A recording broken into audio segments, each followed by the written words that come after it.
I'm Darra Goldstein, an author and food scholar, and I'm here to show you all kinds of eating utensils and the proper way to use them. This is just one way to set the table. What we'll look at today are the utensils used in Western culture, though there are many, many more.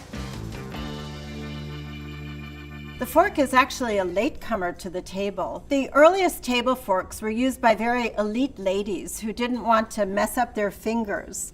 They were only about 2 inches high and they were used to spear sweetmeats. But the Catholic Church condemned them because the two tines resembled the devil's horns. And so forks kind of disappeared for several centuries. They started coming back in the 15th century during the Renaissance. Initially, they were considered effeminate because women were the ones to use them. It's only later that the fork came to be seen as a much more male and sort of aggressive implement, while the spoon became gendered as feminine. This is a dinner fork. This is the fork you're most likely to see wherever you go. It is the standard. The dinner fork will be the longest fork at the table and also have the greatest curvature. As you can see, there's a curvature here, and this is how the fork developed, because when people wanted to use it not just for stabilizing but for eating, you wanted to be able not just to spear, but also to scoop. A reason why the fork became more popular, until the Renaissance, people did not use napkins at the table, and they used the edges of the tablecloth to wipe their hands. You can imagine how greasy those tablecloths were at the end of the meal. A fork is a lot easier to clean than a tablecloth. What makes the fork a wonderful utensil is its multi-purpose. If you have something like these beautiful gnocchi to spear, you just spear them directly. You can also scoop and lift. This is a lobster pick. During the Gilded Age in the late 19th century, all sorts of specialized utensils were created for every imaginable purpose. They have a tiny fork on one end and a scoop on the other. When you have something small like this, the tines of a regular fork won't fit. So you take the scoop and you simply reach in, you dig in, scrape it out into the plate, spear it with the fork tines, and into the mouth. Here is a fish fork. For meaty fish like swordfish, you can always use a dinner fork. But if you have something delicate like sole, you'll want to use a finer fork. The outer tines are curved slightly to enable you to scoop up the fish. Sole and other delicate fish is very flaky, and you want to make sure that you don't compress those beautiful flakes. You'll notice that there are 2 notches on either side of this fork. They echo the notch that you always find in the fish knife. To use the fish fork, you cut the fish and then scoop it onto the flat tines of the fork. This is a salad fork. It's smaller than the dinner fork. It's usually 6 to 7 inches long, and it doesn't have the same deep curvature that the dinner fork has. You'll also notice that it has a very wide tine. If you have something in your salad that you want to be able to cut and not just spear or scoop, it comes in very handy. It has a broader base here in relation to the handle, which allows you to more easily take up delicate leaves. One thing to remember, if you come to a table that has many forks spread out to the left of the dinner plate, you always start with the fork that is on the outside edge.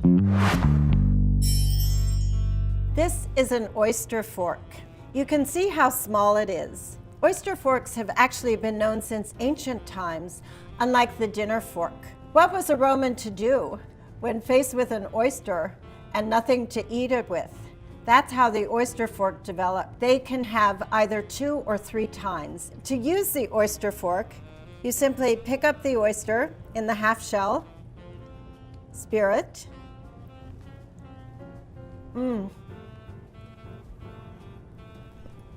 that's all there is to it. This is a pastry fork. It was specially designed to be used with pies and other desserts that have a firm crust. This thicker tine allows you to use the fork almost like a knife so you can get through the crust. You take it and put your index finger on top of the handle, and then you cut down through the pie, and it cuts very smoothly. Scoop underneath the pie. It's really good. Oh my God. It's really delicious. Like the spoon, the knife was a very early introduction, when people were still hunters and gatherers. The earliest knives were made of sharpened flint, and they were used to process the meat that had been hunted. Over time, they came to appear on the sideboards of wealthy families in the dining room to carve whole joints of meat, but it was much later that they became individual implements at the table. This is a steak knife. You can see how sharp it is with a very pointed blade and also lots of serration, which allows it to cut through the meat. They often have decorative handles made of wood. Before the late 17th century, individual sets of flatware were not provided at table settings, and wealthy people traveled with their own kits, including their own knives. I have a pork chop here that I'm going to cut into by placing the blade upright and just slicing. Now I'm setting the knife on the edge of the plate, transferring the fork to my right hand. Oh my God. Really good. It is so good. This is a fruit knife, and it's absolutely adorable. Serving fresh fruit was considered a very elegant way to end a meal. And one of the ways that people used to display prestige and show their wealth was to have handles that were made of precious materials. Sometimes it would be amber. You could have them encrusted with jewels. Many of them, instead of having silver or stainless steel for the blade, are gilded, so that there's no chance of any acidic reaction with the metal, because gold will not react with acid at all. The way you use this knife is to take a firm fruit like an apple or a pear and simply slice a wedge from it, just like this.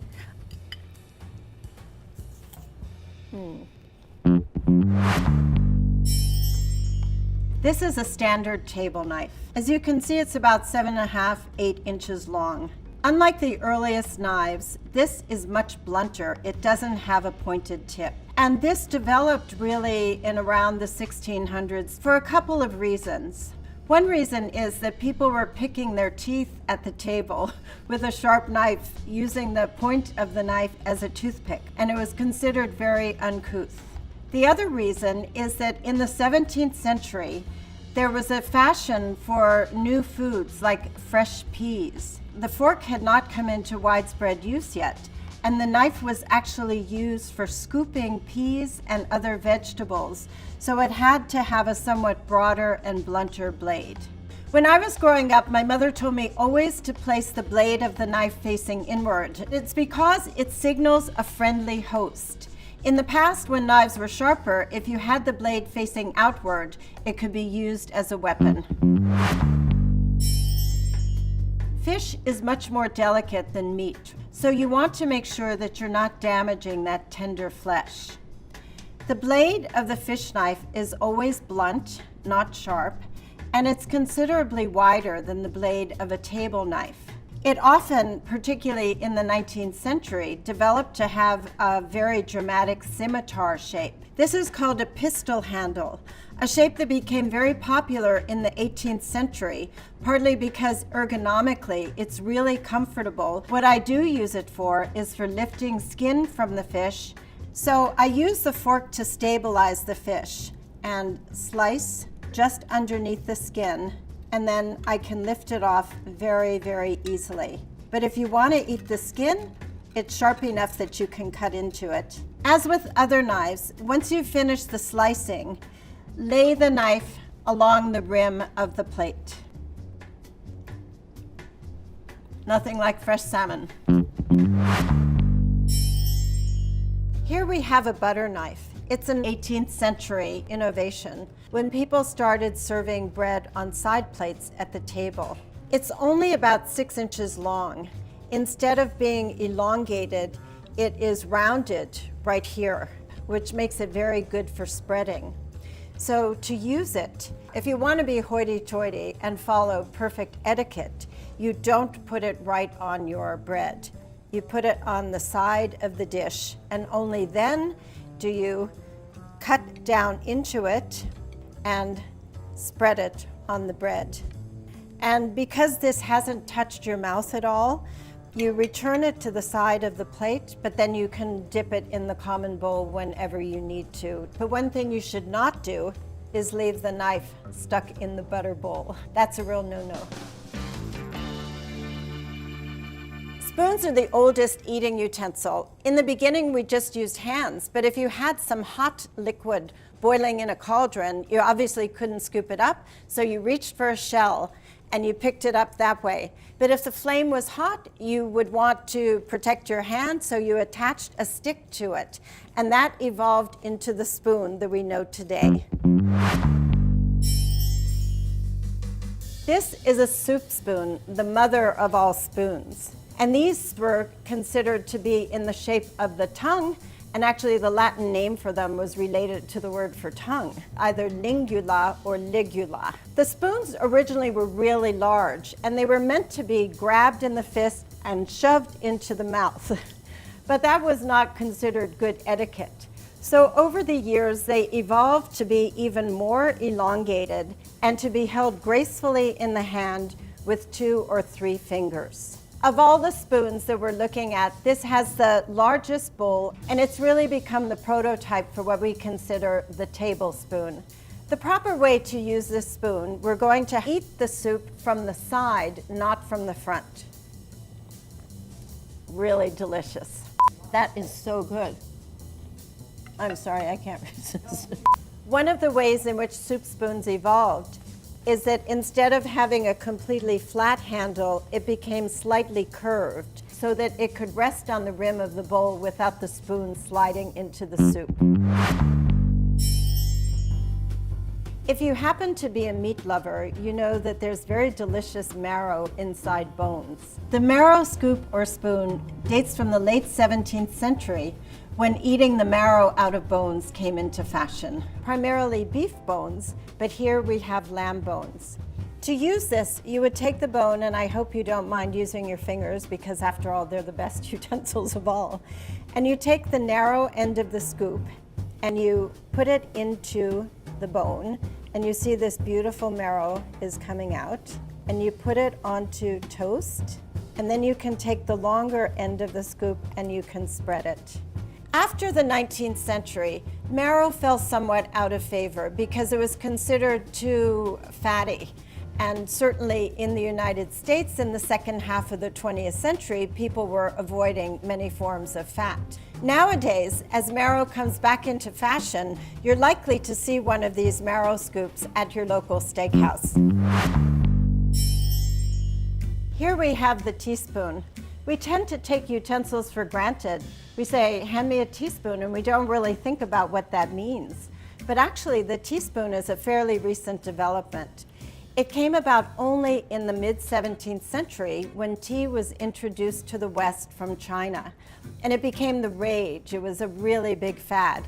And of course, people wanted the proper utensils to serve it with, especially in England, where they added milk and sugar to their tea.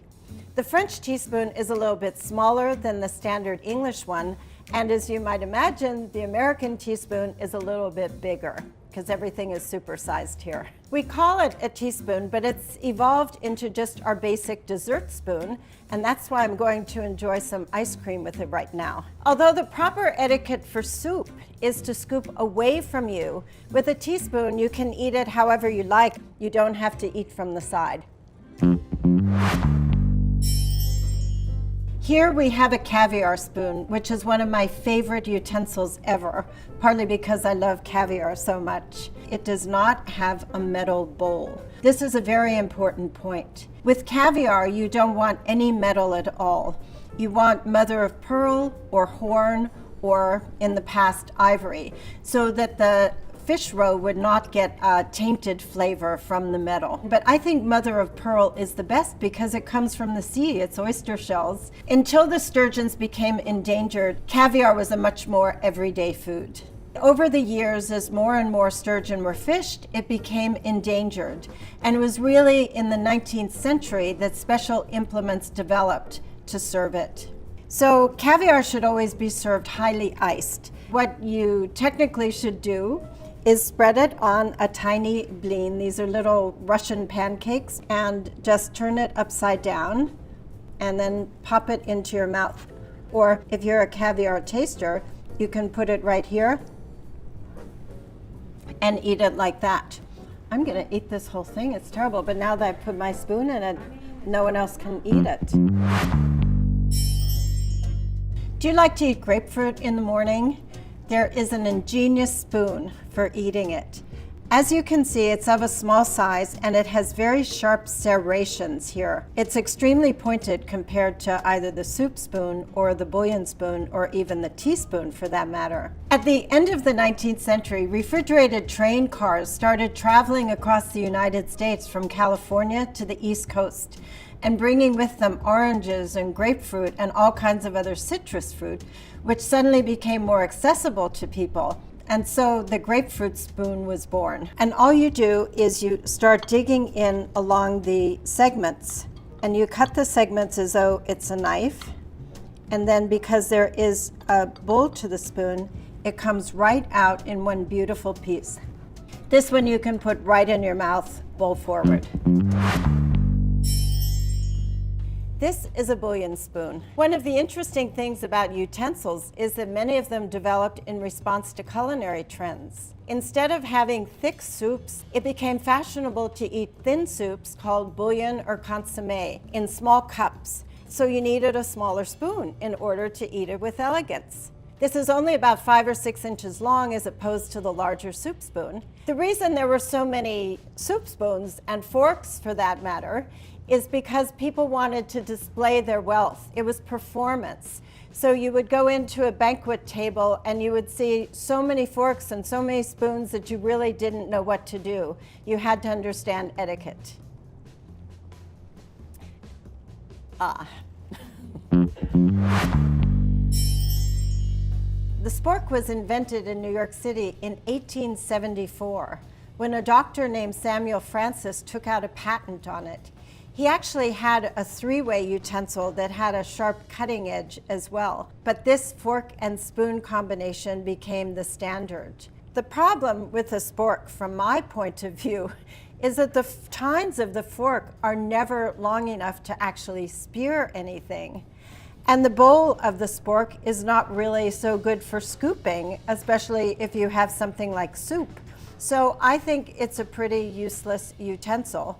But it's the kind of utensil that you'll find at all kinds of receptions and buffets. Sorry, I can't get enthusiastic about it. I just really feel like it's not good for anything.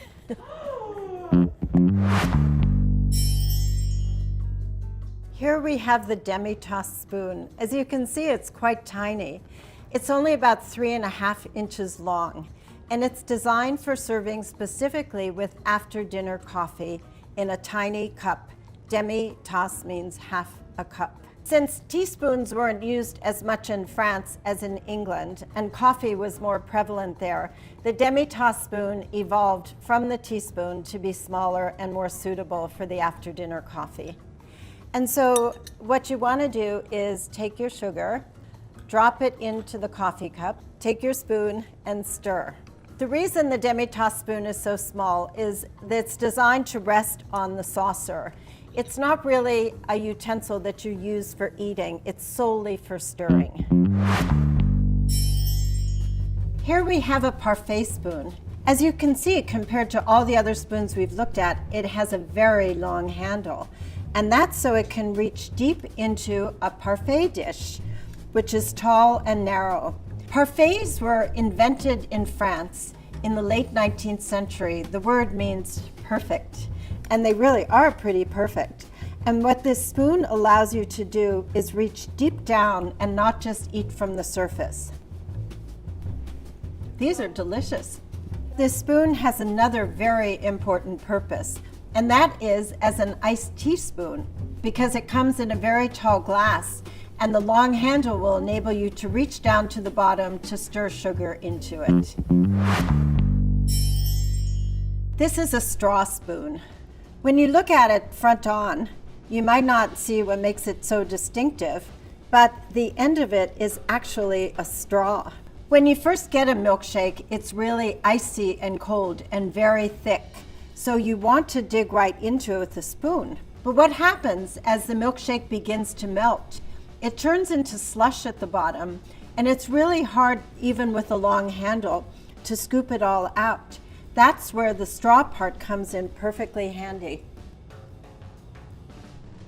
I love this utensil. And there you have it, every utensil you need to enjoy a really great meal. These tools tell us a tremendous amount about the progress of civilization and the desire for both beauty and utility at the table. I hope this episode has given you a glimpse into what utensil to use for what. Thankfully, the table has been transformed since the Gilded Age, and we no longer have to worry about 146 different utensils and how to use them.